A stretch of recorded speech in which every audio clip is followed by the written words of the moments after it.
Hola, hola, hola, feliz año nuevo y buenas a todas esas mentes ávidas de conocimiento que nos ven desde el otro lado de la pantalla. Welcome una semana más a El Magazine de Vicentín, el programa donde desmenuzamos la historia, desmontamos mitos y convertimos sus charlas familiares en verdaderos festivales de argumentos. Y es que amigos, amigas y amigues, aprovechando que entramos en año franquiano, hoy vamos a hablar de ese hombre que pasó a la historia por sus grandes logros hidráulicos, el dios Neptuno hecho carne, el hacedor de pantanos, el criador de embalses, el inaugurador de acequias, ese que, tijera en mano y voz trémula, logró que el agua corriera por el seco suelo patrio, Francisco Franco. Pero no se emocionen demasiado porque, como suele pasar en estas historias, lo que aparece heroico y original resulta ser, ¿cómo decirlo?, mentira. Los pantanos no eran suyos, ni sus planes nacieron de su régimen. Ese mito hace aguas por todas partes. El Plan Hidrológico Nacional.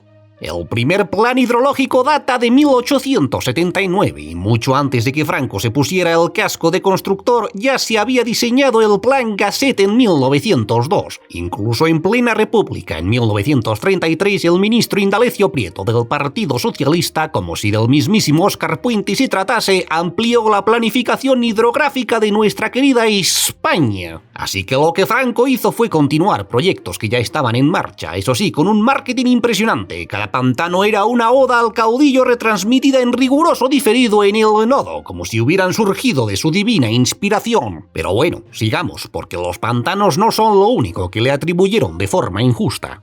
Subsidio familiar. Vamos con otro mito. ¿El subsidio familiar fue creado por Franco para ayudar a las familias? Pues no, el subsidio familiar tiene mucha más historia detrás. Nos vamos a 1926, bajo la dictadura de Primo de Rivera, cuando se estableció la primera ayuda económica para familias numerosas, dinero y matrícula gratuita en escuelas oficiales, pero eso sí, solo para el cabeza de familia. Traduzcamos, el hombre. Porque, ¿qué mujer iba a querer ser la cabeza de algo, salvo de su propia cocina? Claro. Cuando llegó Franco, decidió que este subsidio no solo debía ser una ayuda, sino una herramienta para moldear la sociedad. Por un lado, quería que aumentara la natalidad. Por otro, buscaba que las mujeres abandonaran el trabajo. Así que si eras mujer en los años 40 y querías un sueldo y autonomía, mala suerte, amiga. Tu destino era ser la gran madre de la patria, quisieses o no. Seguro de vejez. Otro clásico. Franco instauró el seguro de vejez y las pensiones. Esto suena muy bonito, pero tampoco es cierto. Hablemos del seguro de vejez, que es básicamente el abuelo de nuestras pensiones actuales. En 1908 el Instituto Nacional de Previsión ya estaba planeando la jubilación y en 1918 se establecieron los retiros obreros.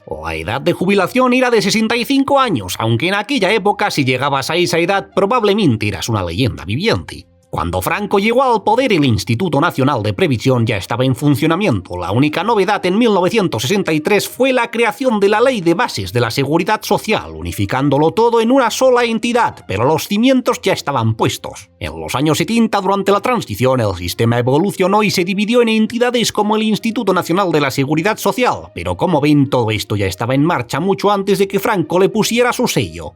Descanso dominical. Ahora vamos con algo que a todos nos gusta, descansar. La ley del descanso dominical fue aprobada en 1904, pero ojo, los primeros debates empezaron en 1890. La idea de que los trabajadores descansaran los domingos fue revolucionaria, aunque claro, los empresarios no estaban tan emocionados. Un día sin producir, ¡qué escándalo! La ley estuvo en vigor hasta 2013, cuando nuestro misterioso M. Rajoy decidió que descansar era cosa del pasado, porque claro, si puedes trabajar, ¿por qué descansar? Seguro obligatorio de enfermedad. Esto empieza en 1932 durante la Segunda República. En 1935 se creó una comisión para implantarlo y en 1936 se aprobó la Ley de Bases de Enfermedades Profesionales, pero llegó el golpe de Estado y adiós seguro. Durante el franquismo, la salud laboral quedó en manos de quienes tenían los medios para pagársela, porque ¿qué es mejor que un sistema sanitario público? Según ellos, uno privado, donde si no tienes dinero significa que eres escoria y por ende has de sufrir, que además eso te hará más presto al laburo, por lo que sea. Vacaciones retribuidas. Franco nos dio las vacaciones pagadas. Qué bonito suena, ¿verdad? Pues tampoco fue idea suya. Esas semanas de descanso que todos esperamos como si fueran un regalo divino no se las debemos a Franco, sino a la Constitución Republicana de 1931, que estableció que los trabajadores debían tener al menos 7 días anuales. Eso sí, los funcionarios ya disfrutaban de 15 días desde 1918. ¿Por qué? Porque los burócratas siempre supieron cuidar de sus derechos. En tiempos de Franco, el concepto de vacaciones no evolucionó demasiado, pero sí aprovecharon para seguir vendiendo la idea de que todas estas mejoras eran suyas. Vaya genios de la propaganda. Durante el franquismo se redujeron drásticamente las garantías laborales y las mujeres fueron relegadas del mercado laboral. Así que, más que conceder derechos, Franco los recortaba a gusto. Las famosas pagas extra. Primero, aclaremos algo, no son extra. Si tu contrato dice que tienes 14 pagas al año, esas 2 adicionales no son un bonus, son parte de tu sueldo. Pero en 1945 Franco introdujo la paga de Navidad para solemnizar las fiestas y en 1947 añadió la de verano para conmemorar el golpe de Estado del 18 de julio. No era un gesto de generosidad, sino una estrategia para afianzar su narrativa. Y lo hizo, por supuesto, en un contexto de devaluación salarial. La gente por aquella época prácticamente trabajaba por un bowl de arroz, uno extra en verano y otro en Navidad. Así que sí, te daban una paga doble si tenías suerte, pero lo que ganabas el resto del año no daba para mucho. Y si le estabas construyendo el Valle de los Caídos al caudillo en régimen de autónomo procesalmente voluntario a punta de rifle, la paga extra con suerte era un latigazo menos. Convenios colectivos. Y hablando de salarios, hablemos de los convenios colectivos. Estos no nacieron en el franquismo ni en la revolución industrial, sino que se remontan al origen de las luchas obreras. Durante el régimen, la idea de un convenio negociado era un chiste, pero de los malos, de los que pueden acabar en paliza, cárcel o a elegir la última pared que ibas a ver. Solo existía el sindicato vertical, que no defendía tus derechos, sino los intereses del régimen. Seguro de desempleo. El seguro de desempleo también tiene una historia interesante. En 1931 la República aprobó un régimen de subsidio por paro y en 1933 la Generalitat de Cataluña creó un instituto contra el paro forzoso. Pero en la dictadura estas medidas desaparecieron. ¿Por qué? Porque en el imaginario franquista si estabas desempleado era por falta de ganas. Mira, como ahora, que el que no es millonario es porque no quiere. Viviendas de protección oficial. Otro invento que algunos atribuyen al franquismo, pero el origen real está en 1911 con la ley de casas baratas. Más tarde, en 1921, 1924 y 1925 se ampliaron estas políticas. Durante el franquismo también hubo leyes de vivienda, pero las bases estaban ya asentadas mucho antes, así que tampoco le demos medallas por esto. Eso sí, cada edificio llevaba una placa conmemorativa porque nada dice hogar, dulce hogar como la cara del dictador en la entrada. Otra cosa es que después de la transición a nuestros demócratas gobiernos que se les haya olvidado qué es eso de construir vivienda pública. Todo un misterio. Educación. Y para cerrar, educación pública y gratuita, otra leyenda urbana que debemos desmentir. Muchos piensan que Franco fue quien instauró esta idea en España, pero a ver si lo adivinan. Tampoco fue así.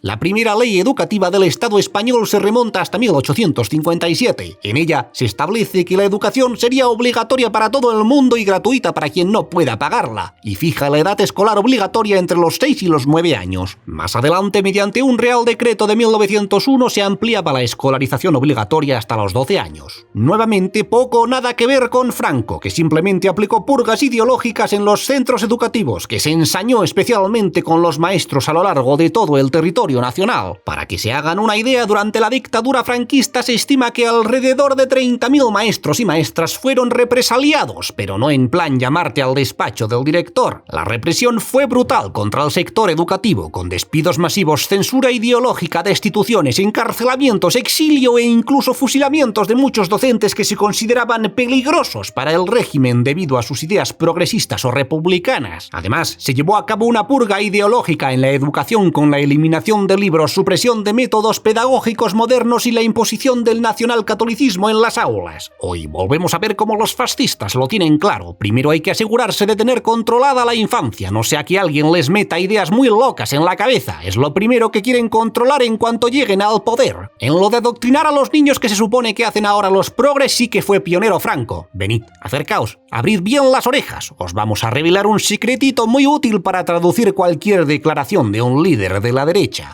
Con la derecha, toda acusación es una confesión o declaración de intenciones. Ya saben, la mano que mece la cuna es la mano que domina el mundo. La próxima vez que su cuñado suelte algo como ¿y qué sería de este país sin los pantanos de Franco?, ustedes podrán contestar con datos y una sonrisa que diga gracias por jugar, pero aquí está tu premio de consolación, la verdad.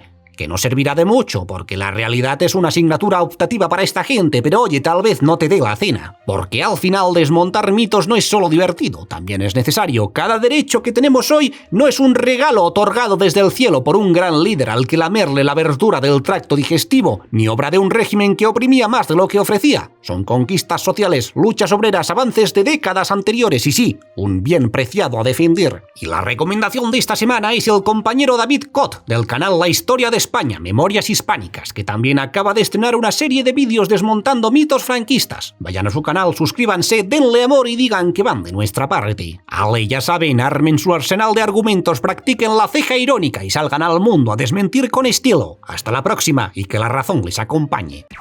Miguel Ángel, ¿sabes una cosa que sí que hizo Franco que le vino teta piruleta a este país? Morirse. Comenta, comparte, dale a like. Y si te flipa y quieres que sigamos creciendo, puedes unirte al canal o apoyarnos en nuestro Patreon.